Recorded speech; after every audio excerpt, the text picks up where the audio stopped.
Use gel para relieve y coloque este pequeño plástico el cual arrugue con los dedos e intente quedar de esa manera para secarlo y crear el efecto hielo. Pinte la mitad con mi gel aperlado, pues no sé cómo llamarlo, pero es ese con el que puedes crear diseño con el puntero. Ya lo he usado aquí en el canal. Difumine con mi pincel y cure dando 2 capas finas. Mi fiel amigo, el gel de relieve o el que usen para pegar cristales. Hice este par de bolitas de distinto tamaño para crear las esferas. Precure y cure completamente al tener ambas listas. Pinte y mientras secaba hice ese pequeño moño el cual cubriré de efecto espejo dorado.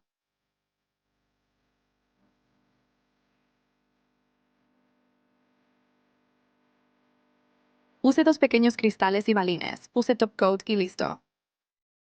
Esperando que les guste.